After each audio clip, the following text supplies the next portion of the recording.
وہ اپنی ان کی فیملی میں ایک ڈیتھ ہو گئی، اس کے باوجود وہ اس مصروفیت کو چھوڑ کر آئے اور آ کر انہوں نے ایک انتہائی اہم نوعیت کا کیس سنا، اور نواز شریف صاحب کا جو توشہ خانہ کیس والا جو معاملہ ہے اس میں انہوں نے کہا جی انہیں گرفتار نہ کیا جائے. یعنی میں آپ کو صرف وہ بتا رہا ہوں جو میں نے اس وقت دیکھا اور جب میں نے اب دیکھا. عدیل رلا دیا یار تقریباً. پھر وہی نہیں میں قطن بھی ایسا نہیں کہہ رہا. یہ سعد رسول صاحب شرارت کر کے معاملات اس جانب لے جاتے ہیں. میں قطن بھی یہ نہیں کہہ رہا غیر معمولی. میں تو دو واقعات سنا رہا ہوں. مظلومیت کی داستان ہے, اس نے پاکستان کا دل دہلا دیا. اتنا لوگوں کو نہ دہلائیں. دیکھیں نواز شریف صاحب کل واپس آ رہے ہیں, پہلے ہی ہمارے جذبات بالکل ابھی تو سعد صاحب نے کل جلسے میں جانا ہے, جنت کا ٹکٹ بھی کٹوانا ہے ابھی تو پھر بے قابو دل کیا کرے گا. اچھا ابھی مظلومیت کی داستان ختم نہیں ہوئی نا, ابھی مظلومیت کی داستان ختم نہیں ہوئی. وہ نیب جو انہی جج محمد بشیر صاحب کی عدالت میں ان کو کرپٹ شخص ثابت کرنے کے لیے, مجرم نہ صرف ثابت کرنے کے لیے بلکہ مجرم ثابت کیا, وہی نیب کہہ رہی ہے کہ کوئی ضرورت نہیں ہے جی, وہ سرنڈر کرنا چاہ رہے ہیں, ایک ذمہ دار وہ پاکستانی شہری ہیں اور اس پہ کوئی انہیں اعتراض نہیں ہے. پھر دوسری عدالت پہ معاملہ آتا ہے. دوسری عدالت میں آپ کو یاد ہوگا کہ رانا شمیم صاحب نے ایک عدالت کے معزز جج صاحبان پر الزام لگایا. وہ کن جج صاحبان پر الزام لگایا؟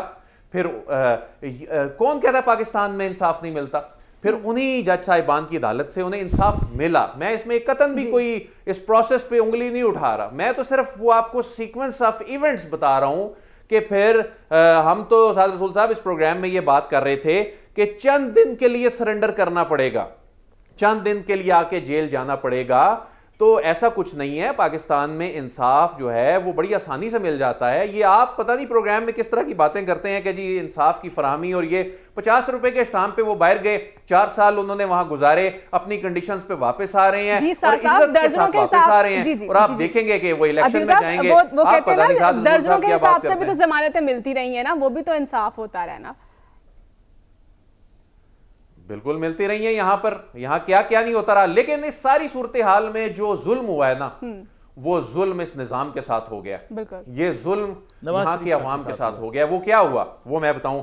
وہ یہ ہوا, وہ ظلم یہ ہوا کہ یا تو اس وقت کا نظام غلط تھا یا آج کا نظام غلط ہے. اور اگر اس وقت کے نظام کو اب غلط کہا جا رہا ہے تو اس بات کا کیا ثبوت ہے کہ آج کا نظام ٹھیک ہے اور چند سال بعد یہ نہیں کہا جائے گا کہ آج جو کچھ ہو رہا ہے یہ غلط ہے. اس میں اس نظام سے لوگوں کا اعتماد اٹھ رہا ہے. کبھی تو یہ غلط تھا, ان دونوں میں سے اگر یہ ایک مرتبہ بھی غلط تھا تو لوگوں کا اعتماد تو اس پہ اٹھ جائے گا. جی ٹھیک ہے, لوگوں کا اعتماد اٹھ جائے گا. حسن صاحب آپ کی جانب آؤں گی, کیا دیکھتے ہیں آپ جس طرح سے مسلم لیگ نون جو ہے اس جلسے کو کامیاب کرانے کے لیے دن رات جتن کر رہی ہے, بلکہ یہاں تک یہ بھی سننے میں آ رہا ہے کہ اس جلسے کو جو ہے الیکشن قرار دیا جا رہا ہے, واقعی ایسا ہے؟ دیکھیں الیکشن کہنا تو قبل از وقت ہے, بلکہ آپ یہ یوں کہہ سکتے ہیں کہ مردے گھوڑے میں جان ڈالنے کے مترادف ہو سکتا ہے, جس طریقے سے یہ کوششیں کر رہی ہیں کہ کسی طریقے سے مردے گھوڑے میں جان ڈال کر اس کو جو ہے وہ بگایا جائے, دہرایا جائے اور پھر کو پارٹی کو مضبوط کیا جائے.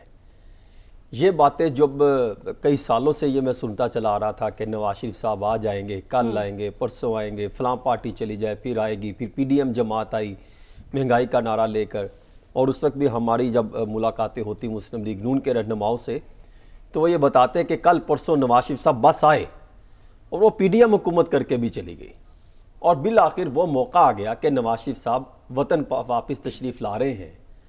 اور میں سمجھتا ہوں کہ اب وہ آ رہے ہیں تو ان کے استقبال جس طریقے سے وہ زور و شور سے ہو رہا ہے, یہ بھی مسلم لیگ نون کے لیے ایک بہت بڑا چیلنج ہے. ہم ماضی میں دیکھتے آئے ہیں کہ مینار پاکستان پر جلسہ کرنا اور پھر اس کو بھرنا, یہ ایک سیاسی جماعت دوسرے کو جو ہے وہ ٹارگٹ دیتی تھی, چیلنج دیتی تھی کہ آج ہم نے یہ کر لیا, اب آپ کا چیلنج ہے.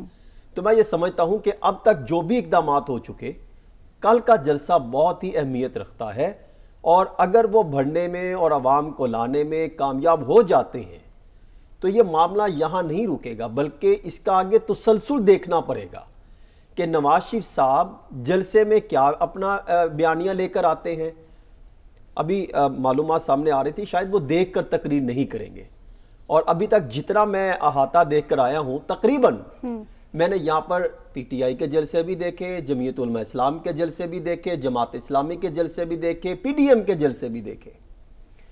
اس دفعہ یہ کوشش کر رہے ہیں کہ وہ پی ٹی آئی والے سسٹم کو اپنے پہ لاگو کر کے صرف جھنڈے جو ہیں وہ مسلم لیگ نون کے لگائے گئے، اور بھرپور طریقے سے کوشش کی جا رہی ہے کہ کامیاب ہو جائے. مجھے لگتا ہے کہ کامیاب بھی ہو جائے گا. لیکن جو عوام اتنی دور دراز سے آ رہی ہے اپنے قائد اور اپنے لیڈر کو سننے کے لیے، وہ جو ان کی ذہن سازی ہوئی، بیانیہ ایڈجسٹ ہوا، وہ اس سے ہٹ کر سننا چاہ رہے ہیں کہ یہ کیا لے کر آ رہے ہیں. اب اگر یا تو وہ معاشی امپلیمنٹیشن کا پلان لے کر آ رہے ہیں اور پھر اس پر عمل درآمد، اگر تو وہ پلان لے کر آتے ہیں، امپلیمنٹیشن پلان نہیں بتاتے، تو پھر تو وہی ہوگا کہ جس طرح ماضی میں آپ نے ملک سنوارو اور پھر قرض کے حوالے سے پھر جو ہے ووٹ کو عزت دو، اس طرح کا بیانیہ ہی تک ہوگا. کل کا وہ بیانیے کے بعد مسلم لیگ نون کی اصل شناخت بھی سامنے آ سکتی ہے، اور اس کے بعد ان کے جلسہ کامیاب ہونے کے بعد جب نواز شریف صاحب کے ارد گرد ان کے مسلم لیگ نون کے رہنما ہوں گے، کارکنان ہوں گے، اور پھر آگے آئندہ آنے والے دنوں میں جب ہم ان کا تسلسل دیکھیں گے، پھر ہم یہ کوئی جو ہے وہ سچویشن بتا سکتے ہیں کہ اب مسلم لیگ نون کی سچویشن کیا ہے. ہاں یہ کہنا مسلم لیگ نون کے اپنے ہی افراد یہ بات کہتے ہیں کہ اب وہ ڈیل کے تحت پاکستان آ رہے ہیں، جس طرح آپ نے انٹرو میں بھی یہ بات کہی. جی انٹرو کے تحت اب ہمیں ہر چیز پر شک ہوتا ہے کہ یہ جو ہے وہ ڈیل کا حصہ ہے، کیونکہ ماضی میں جتنی سالسیاں اور جتنی سودے بازیاں سیاستدانوں نے کی ہیں ریاست کو سامنے لے کر، ملک کو لے کر، عوام کے نام پر، تو وہ اب بھی وہ ایسا ہی لگتا ہے، ہلکی سی کچھ موو ہوتی ہے تو ایسا لگتا ہے کہ یہ کسی ڈیل کا حصہ ہے. لیکن جس طریقے سے ان کے انتظامات ہو رہے ہیں، جس طریقے سے تمام ان کو سہولیات دی جا رہی ہیں، بھرپور طریقے سے جلسہ کامیاب بنانے کے لیے ان کو کھلی چھوٹ دی گئی ہے، اور ان کے متبادل باقی جماعتوں کو نہیں دی جانا، تو ان کا رونا بنتا ہے اور پھر ان کا کامیابی کے جھنڈے گاڑنا بنتا ہے مسلم لیگ نون کا. کل انہوں نے جو ہے وہ ترانہ اپنا لانچ کیا، کیا کمال انہوں نے بیچ میں وہ جو ہے وہ انہوں نے الفاظوں کا چناؤ کر دیا، اور پھر پورے سسٹم کے گزشتہ 3.5 سالوں کے موازنہ کر ڈالا کہ یہ جو ہے اتنا غربت ہوئی، بے روزگاری ہوئی، اور مجھے اس سے لگا کہ وہ 16 ماہ کی پرفارمنس بھی اندر ہی تھی. لیکن وہ کریڈٹ صرف ایک لیتے ہیں 16 ماہ کی، کہ آئی ایم ایف سے ہم نے جو ہے وہ اس سے ہم نے کوئی مدد لی اور ہمیں پاکستان کو جو ہے وہ ڈیفالٹ ہونے سے بچایا.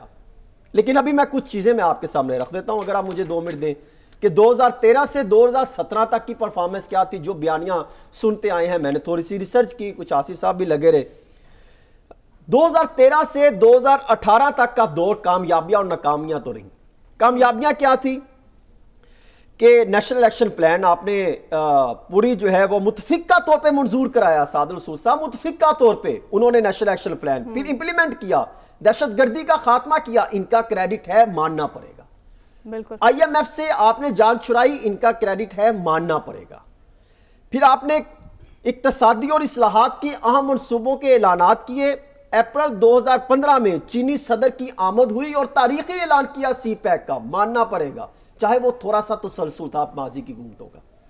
پھر انفراسٹرکچر اور توانائی کے منصوبوں میں بہتری آئی. کراچی حیدرآباد موٹر وے، راولپنڈی اسلام آباد metro bus, Lahore orange train کے منصوبے، LNG درآمدات کے منصوبے بے شمار تھے. پھر فاٹا کی اصلاحات کے منصوبے جو ضم کر دینا، بہترین پروجیکٹ تھے جس کو نظر انداز نہیں کیا جا سکتا.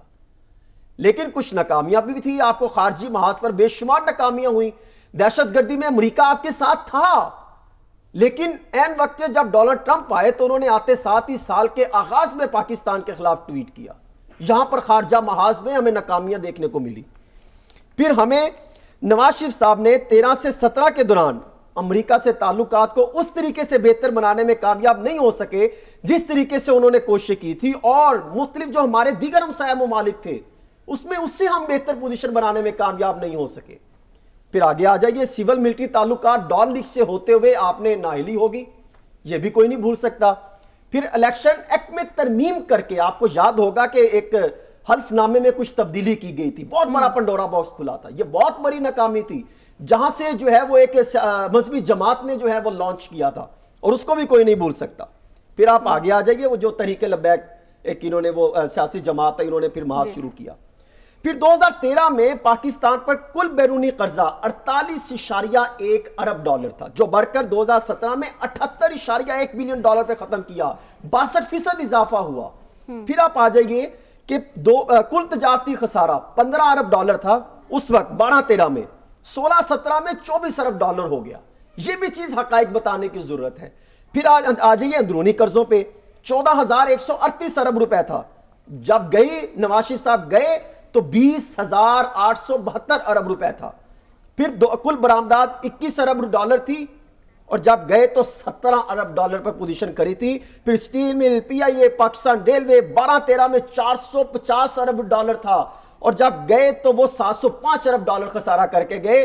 پھر میں آپ کو یہ بتاؤں کہ یہی اسی حکومت میں تھی 480 ارب ڈالر آپ نے آئی پی پیز کے جو دیے اور پھر وہ بھی خسارہ بڑھ گیا. اس کے یہ جو آپ کی ناکامیاں تھی ان کو کون بلائے گا؟ ان کو کوئی نہیں بلایا جا سکتا. اب نواز شریف صاحب کے لیے کل بہت بڑا چیلنج ہے ان ناکامیوں کو دیکھتے ہوئے، چاہے وہ مظلومیت کا کارڈ کھیلے، چاہے وہ غلط کیسز کے کارڈ کھیلے، چاہے وہ مہنگائی کا کارڈ کھیلے، چاہے وہ کوئی کارڈ کھیلے، چاہے وہ 9 مئی کا کارڈ لے کر کھیلے. سب سے بڑا چیلنج ان کو کل ہے کہ کل وہ کون سا بیانیہ رکھتے ہیں، احتساب کا نعرہ لگاتے ہیں، ملک سنوارو کا نعرہ لگاتے ہیں، یا امید سے یقین میں کوئی چیز امید دکھاتے بھی ہیں. یہ کل مقابلہ ان کا ہے عوام کے ساتھ. ٹھیک ہے، عوام کے ساتھ. ساز صاحب آپ کی جانب آؤں گی. جس طرح سے حسن صاحب جو ہے وہ حقائق بتا رہے تھے، بظاہر تو یہی لگ رہا ہے کہ جو کارکردگی ہے وہ اتنی خاص نہیں ہے. اب مسلم لیگ نون جو ہے آنے والے انتخابات میں کیسے اتنی پر امید دکھائی دیتی ہے؟ دیکھیے میرا خیال ہے کہ مسلم لیگ نون آنے والے انتخابات میں اس وجہ سے پر امید دکھائی دیتی ہے کہ وہ اس سچ کو پہچان چکی ہے جس سچ کو حسن صاحب ڈینائی کر رہے ہیں. اس سچ کو میرا خیال ہے کہ عدیل وڑائچ صاحب اور مسلم لیگ نون پہچان چکی ہے، معذرت کے ساتھ عدیل صاحب، کہ پاکستان کے طول و عرض کے ہر گھر کے ہر فرد کے دلوں کا وزیر اعظم میاں محمد نواز شریف صاحب ہیں. کیونکہ مسلم لیگ نون اس حقیقت کو پہچانتی ہے، اس وجہ سے وہ پر امید ہے کہ جب بھی الیکشن ہوں گے تو ان کو ووٹ پڑیں گے. اور اس تاریکی سے نور کے سفر کو میرا خیال ہے وہ کل کک آف کرنا چاہتے ہیں. اور حسن صاحب اگر اس کے اندر کچھ چھید کر رہے ہیں تو میرا خیال ہے کہ ہمیں ان کو آڑے ہاتھوں لینا چاہیے اور ہو سکے تو سزا کی طرف نہ جائیں. پہلے ہمیں آپ کو آڑے ہاتھوں لینا چاہیے. آپ کو ہمیں آڑے ہاتھوں لینا چاہیے. اگر آپ میں تو کل خود جھنڈا لے کے جانے کے خواہش، میں تو خود اگر آپ کہیں تو میں جھنڈا لے کے پہنچ جاتا ہوں. ایسی بات نہیں ہے، ایک لیڈر آ رہا ہے، قائد آ رہا ہے اور وہ قائد جو ملک کی ترقی جو آگے لے کے چلے گا. جی دیکھیے ہمیں عدیل صاحب کے ساتھ لبیک کہنا چاہیے اس بات میں کہ اب ہم کون سی جگہ پہ کھڑے ہو کے ریسیو کریں گے. جس طرح میں نے کہا دودھ کی یا شہد کی نہر میں آگے کون کھڑا ہوگا، پیچھے کون کھڑا ہوگا، کون پہلے لبیک کہے گا، کون بعد میں کہے گا. یہ سوالات ہیں اس وقت نیشنل امپورٹنس کے. سعد رسول صاحب، آپ عدیل وڑائچ نے تو کبھی کہا ہی نہیں کہ ریسیو کرنے جائیں گے، تو آپ کی خواہش تھی کہ آپ اپنے قائد کو ریسیو کرنے جائیں گے. جی بالکل، میری تو ہے. ٹھیک ہے. اسی طرح سے ناظرین آگے بڑھیں گے اور بات کریں گے. بلاول بھٹو صاحب جو ہیں کچھ گلے شکوے کر رہے ہیں، کیا انہوں نے گفتگو کی ہے، پہلے وہ سن لیتے ہیں. عادل صاحب آپ کی جانب آؤں گی. جس طرح سے بلاول بھٹو یہ کہہ رہے ہیں پاکستان کی جمہوریت، آئین اور الیکشن کو ایک شخص کی واپسی کے لیے روکا گیا ہے، جس طرح سے وہ گلے شکوے کر رہے ہیں، تو کیا دیکھ رہے ہیں آپ کے نواز شریف صاحب کی واپسی یہ پتہ دے رہی ہے کہ آخری ہفتے میں جو ہے جنوری کے وہ انتخابات ہو جائیں گے؟ تو بلاول صاحب بتائیں نا کس نے روکا؟ کیوں ان کے چیف منسٹر نے جا کے جو نئی مردم شماری تھی اس کی توثیق کی؟ اس پلیٹ فارم پہ ان کا نمائندہ وہاں موجود تھا. اس وقت کیا انہیں معلوم نہیں تھا اس کے کانسیکوینسز کیا ہوں گے؟ یہی تو مسئلہ ہے کہ یہ بند کمروں میں کوئی اور بات کرتے ہیں اور جب ان کے سامنے سینکڑوں یا ہزاروں لوگ ہوتے ہیں تو یہ کوئی اور بات کرتے ہیں. تو حقیقت بتانی چاہیے کہ یہ الیکشن اگر اکتوبر نومبر میں نہیں ہو رہے تو اس کی جو ایک آئینی ریزن ہے اس میں حصے دار ان کی اپنی جماعت کے چیف منسٹر یعنی چیف منسٹر سندھ بھی ہیں. اگرچہ وہ اس میں اختلاف کرتے تب یہ اتفاق رائے سے فیصلہ ہونا ضروری نہیں تھا، یہ اکثریت رائے سے، کثرت رائے سے ہونا تھا. اس صورت میں بھی ہو جانا تھا، لیکن آپ اپنا ڈائسینٹنگ نوٹ دیتے اس وقت. آپ اس وقت بتاتے کہ اس طرح سے الیکشن آگے ہو جائیں گے. یہ ایک بچے کو بھی معلوم تھا جو تھوڑا سا بھی انتخابات کے معاملے میں کوئی دلچسپی رکھتا, اسے معلوم تھا اس کا کانسیکوینس کیا ہوگا. اب اس سب کچھ ہونے کے بعد اس چیز کو اپنا بیانیہ بنانے کے لیے اس سے جوڑنا میری تو سمجھ سے بالا تر ہے. ٹھیک ہے حسن صاحب, آپ کچھ کہنا چاہیں گے نواز شریف صاحب کی واپسی کو کیا دیکھتے, کیا انجام دیکھتے ہیں آپ؟ دیکھیں میرے خیال میں نواز شریف صاحب کی واپسی کے بعد جتنی مخالف سیاسی جماعتیں ہیں, شاید وہ پی ٹی آئی تو بہت بڑی جماعت ہے اپوزیشن میں, اور ان کے ساتھ اگر دیکھا جائے چاہے وہ پاکستان پیپلز پارٹی ہو, پی ڈی ایم اور دیگر جماعتیں ہوں, نون لیگ کو نکال دیں, وہ ان کے لیے سوگ کے دن شروع ہو گئے, ان کے لیے مایوسی کے دن شروع ہو گئے, اور ان کے لیے تاریخ راتیں شروع ہو گئی. کیونکہ نواز شریف صاحب نے پاکستان آنے کے بعد جو میں ماحول دیکھ رہا ہوں, جو حالات بدلتے دیکھ رہا ہوں کہ عوام جس طریقے سے جوش و خروش کے ساتھ اپنے لیڈر کا استقبال کرنے آ رہی ہے, اور جس طریقے سے پنڈال سجایا گیا ہے, جس طریقے سے یو سی سے لے کر اوپر والی سطح تک مسلم لیگ نون نے کیمپین کی ہے چیف آرگنائزر مریم نواز شریف صاحبہ کی سرپرستی میں, مجھے لگتا ہے کہ کل نواز شریف صاحب بھی کوئی سرپرائز دیں گے. اور پھر وہی بات کر رہا ہوں کہ اگر وہ بڑا سرپرائز دے گئے, بڑی کوئی اناؤنسمنٹ کر گئے, تو پھر یہ جو مسلم دیگر سیاسی جماعتیں ہیں, سو کیا اس کے بھی آگے کوئی حالات بنتے ہیں تو وہ شاید وہاں پر چلتے دکھائی دے گی. یعنی ان کی واپسی سے مسلم لیگ نون کو کوئی نہ کوئی بوسٹ اپ جو مل سکتا ہے. تو ناظرین اس کے ساتھ ہی مجھے بریک لینی ہے, تو بریک کے بعد واپس آئیں گے. Stay with us.